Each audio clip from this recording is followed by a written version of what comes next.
प्रणाम सर। मैं अविनाश निगम आपका स्वागत करता हूं अपने हिस्ट्री के स्क्रीन रिकॉर्डिंग में। आपको बता दूं कि ये वाली जो वीडियो है ये यूट्यूब पे भी डलने वाली है, तो आप इसे पूरा देखिएगा, लाइक और सब्सक्राइब दोनों भी कीजिएगा। इसी के साथ चलो शुरू करते हैं। दर्शन और भक्ति। भारत के सर्वाधिक प्रभावशाली दार्शनिकों में से एक शंकर का जन्म 8वीं शताब्दी में केरल प्रदेश में हुआ था। वे अद्वैतवाद के समर्थक थे, जिसके अनुसार जीवात्मा और परमात्मा जो परम सत्य है दोनों एक ही है। उन्होंने ये शिक्षा दी कि ब्रह्मा जो एकमात्र या परम सत्य है वह निर्गुण और निराकार है। शंकर ने हमारे चारों ओर के संसार को मिथ्या या माया माना और संसार का परित्याग करने अर्थात संन्यास लेने और ब्रह्मा की सही प्रकृति को समझने और मोक्ष प्राप्त करने के लिए ज्ञान के मार्ग को अपनाने का उपदेश दिया। रामानुज 11वीं शताब्दी में तमिलनाडु में पैदा हुए। वे विष्णु भक्त आल्वार संतों से बहुत प्रभावित थे।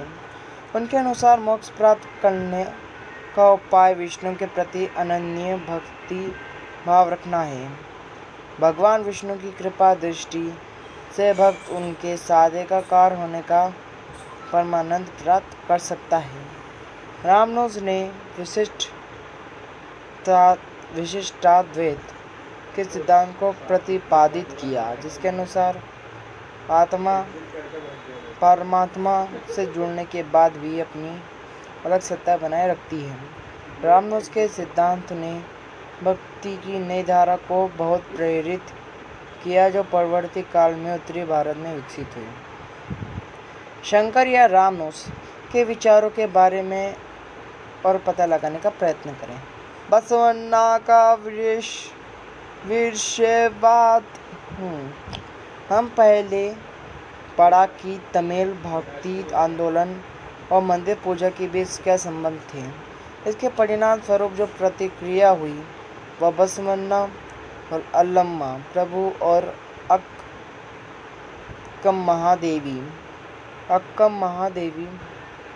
महादेवी जैसे उसके साथी द्वारा प्रारंभ किए गए वीरशैव आंदोलन में स्पष्टतः दिखलाई देती है। यह आंदोलन 12वीं शताब्दी के मध्य में कर्नाटक में प्रारंभ हुआ था। वीरशैवों ने सभी व्यक्तियों की समानता के पक्ष में और जाति तथा नारी के प्रति व्यवहार के बारे में ब्राह्मणवादी विचारधारा के विरुद्ध अपने प्रबल तर्क प्रस्तुत किए। इसके अलावा वे सभी प्रकार के कर्मकांडों और मूर्ति पूजा के विरोधी थे। वीरशैव के वचन नीचे कुछ वचन या कथन दिए गए हैं जो बसवन्ना के बताए जाते हैं। धनवान लोग शिव के लिए मंदिर बनाते हैं, मैं एक गरीब आदमी क्या करूँगा। मेरी टांगे खंबे शरीर तीर्थ मंदिर है, सिर उसकी छतरी सोने की बनी हुई है। जरा सुनो नदी संगम के प्रभु खड़ी हुई, चीजें कभी गिर जाएंगी लेकिन चलने वाली सदा चलती रहेंगी। बसवन्ना ईश्वर को कौन सा मंदिर अर्पित कर रहा है। महाराष्ट्र के ज्ञानेश्वर नामदेव, एकनाथ और तुकाराम जैसे वैष्णव संत कवि भगवान विट्ठल के उपासक थे। भगवान विट्ठल की आराधना ने वारकरी संप्रदाय को जन्म दिया, जो पंढरपुर की वार्षिक तीर्थ यात्रा पर जोर देता है। विट्ठल संप्रदाय का भक्ति के शक्तिशाली उपादान के रूप में उदय हुआ तथा लोगों में काफी लोकप्रिय हुआ। इन संत कवियों ने सभी प्रकार के कर्मकांडों, पवित्रता के ढोंगों और जन्म पर आधारित सामाजिक अंतरों का विरोध किया। यहाँ तक कि उन्होंने संन्यास के विचार को भी ठुकरा दिया और किसी भी अन्य व्यक्ति की तरह रोजी रोटी कमाते हुए परिवार के साथ रहने और विनम्र पूर्वक ज़रूरतमंद साथी व्यक्तियों की सेवा करते हुए जीवन बिताने को अधिक पसंद किया। उन्होंने इस बात पर बल दिया कि असली भक्ति दूसरे के दुखों को बांट लेना है। इससे एक नए मानवतावादी विचार का उद्भव हुआ, जैसा कि सुप्रसिद्ध गुजराती संत नरसिंह मेहता ने कहा था, वैष्णव जन तो तेने वैष्णव जन तो तने कहिए वीर पराई जन रे। सामाजिक व्यवस्था पर प्रश्न चिन्ह। ये संत तुकाराम का एक अभंग मराठी भक्ति गीत है, जो दीन दुखियों पीड़ितों को अपना समझता है, वही संत है क्योंकि ईश्वर उसके साथ है। वह हर एक परित्यक्त व्यक्ति को अपने दिल से लगाए रखता है। वह एक दास के साथ भी अपने पुत्र जैसा व्यवहार करता है। तो तुकाराम का कहना है, मैं ये कहते कहते कभी नहीं थकूंगा, ऐसा व्यक्ति स्वयं ईश्वर है। यहाँ चोखा मेला के पुत्र द्वारा रचित अभंग दिया जा रहा है। तुमने हमें इस नीची जाति का बनाया है। तो ये तो हो गया नाथपंथी, सिद्ध और योगी।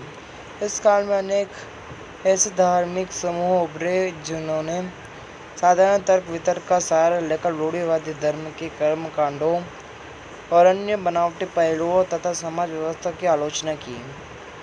उनमें नाथपंथी, सिद्धाचार और योगी जन उल्लेखनीय हैं, जिन्होंने संचार परित्याग का समर्थन किया। उनके साथ एक हो जाने की अनुभूति की मोक्ष का मार्ग है। इसके लिए उन्होंने योगासन, प्राणायाम और चिंतन मनन जैसी क्रियाओं के माध्यम से मन एवं शरीर को कठोर प्रशिक्षण देने की आवश्यकता पर बल दिया। ये समूह खासतौर पर नीची कही जाने वाली जातियों में बहुत लोकप्रिय हुए। उनके द्वारा की गई रूढ़िवादी धर्म की आलोचना ने भक्ति मार्गिक धर्म के लिए आधार तैयार किया, जो आगे चलकर उत्तरी भारत में लोकप्रिय शक्ति बना। चित्र 3, आग के पास तपस्वियों का समूह। इस्लाम और सूफी मत। संतों और सूफियों में बहुत अधिक समानता थी, यहाँ तक कि क्या ये भी माना जाता है कि उन्होंने आपस में कई विचारों का आदान प्रदान किया और उन्होंने अपनाया।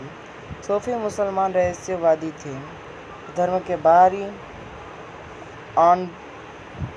आडंबरों को अस्वीकार करते हुए ईश्वर के प्रति प्रेम और भक्ति तथा सभी मनुष्यों के प्रति दया भाव पर बल देते थे।